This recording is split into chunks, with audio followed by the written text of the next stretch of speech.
Magandang araw mga kaibigan. Ito, mayroong post si Joey Di Bebre. Posted 11 hours ago. Sabi niya, posting this as a double agent. Tinignan ko, nako, si Senator Manang Amy Marcos, yung interview niya sa Harapan 2025. Nasa TikTok ito, sinamarize na lang, pinili yung highlight sa kanya interview. At dito makikita yung mga kanyang pahayag kung ano ba siya, double agent ba? Bakit siya tinawag na double agent?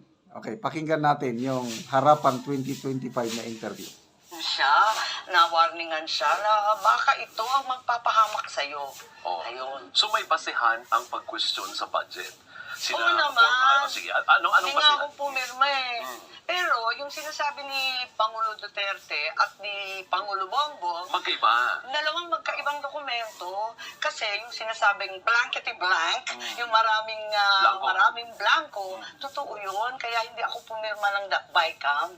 Kasi walang laman eh, nakakatakot. The amount. Okay.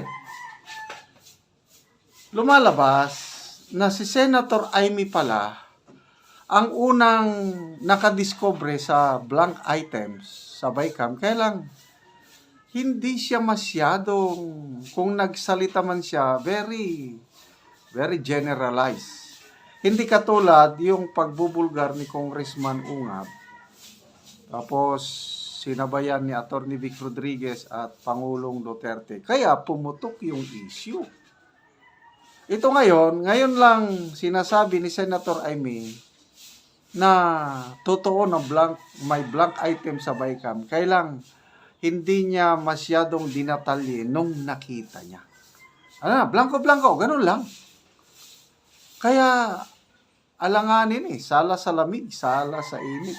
Sayang, ito na sanang pagkakataon niya, yung talagang nagreklamo siya na yung may galit o yung may passion siya nga, this is wrong. Kapatid siya ng Pangulo eh.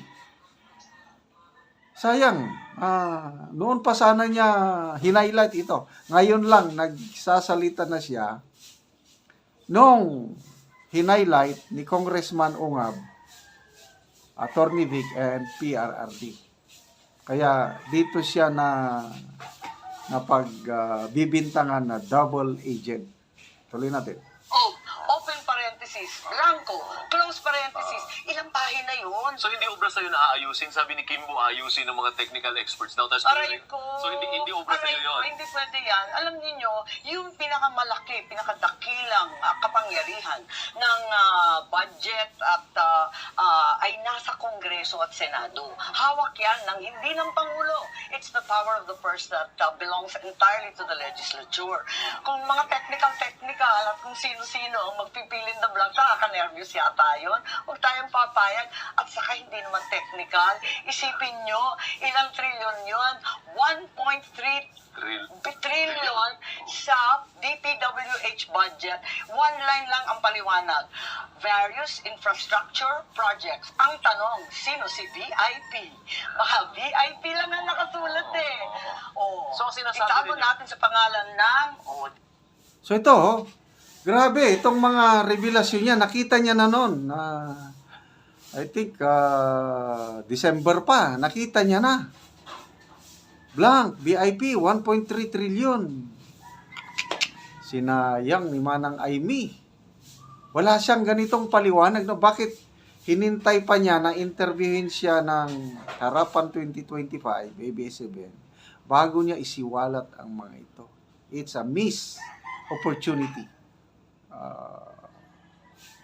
Naging bida sana siya nung una, siya na ang talagang nagreklamo dahil siya ang unang nakakita.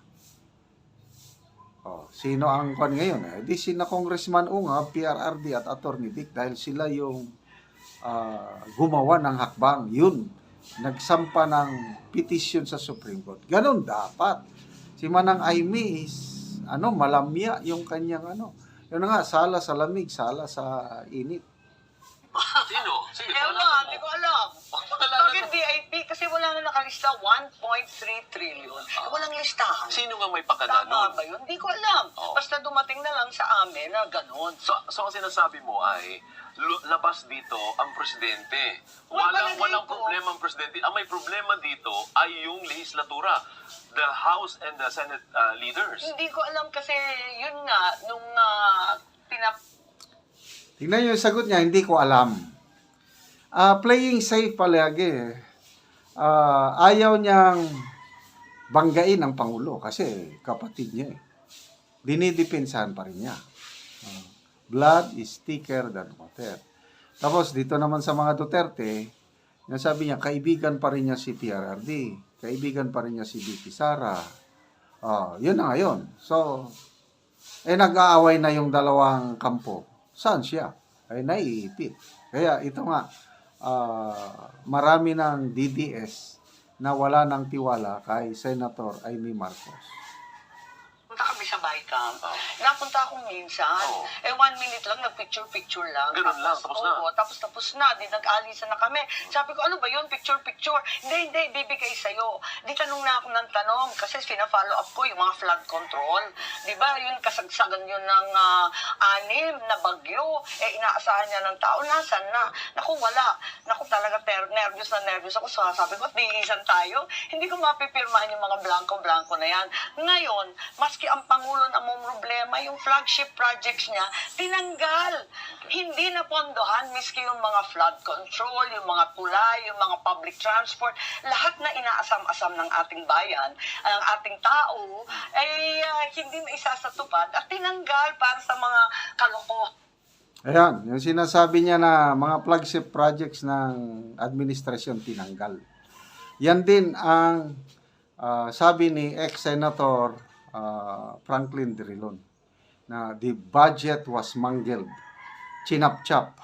Yung National Expenditure Program, wala na, hindi mo na mahagilap dahil pinagtatanggal. Ito yung sinasabi ni Senator Amy na wala na. At the most corrupt budget in our nation's history. But sayang, si Senator Amy, dapat noon pa siya nag-highlight itong sinasabi niya ngayon. Kung dinitalye lang niya, nako, baka mamahalin pa siya ng taong bayan. At yung right response ba, hindi yung ganun, no, playing safe palagi. Ayaw niyang away or ano. Nako. So, anyway, salamat sa inyong panonood mga kaibigan. Nakakatulong po kayo indirectly dahil yung income natin sa channel na ito, nagagamit natin sa pagtulong sa Talaandig Tribe o Bukidnon. Namimigay tayo ng libreng yero at pako sa kanila para makapagpatayo ng sariling bahay or ma-repair nila ang kanilang sira-sirang bahay. Panoorin nyo ang video na ito. Ito, malapit nang matapos.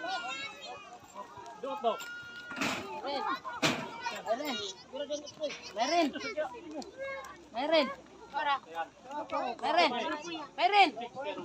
Oy.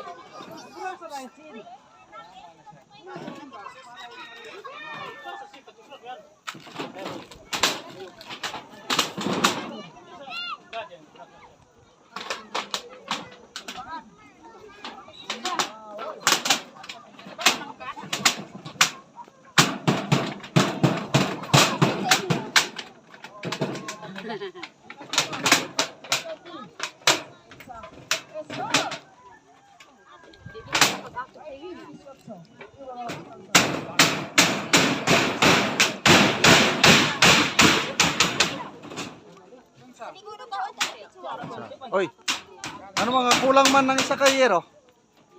Napa isa?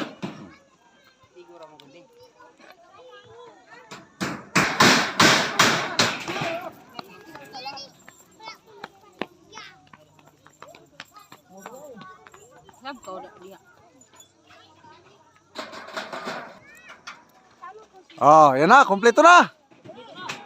Ha. Yan na pa nga isapan ng tabubong. Plinsit na lang kulang.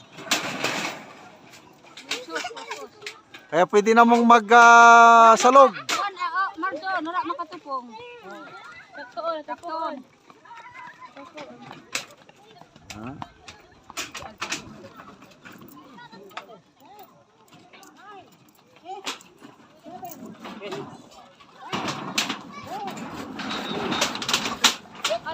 Padayon tagay ko kwarta.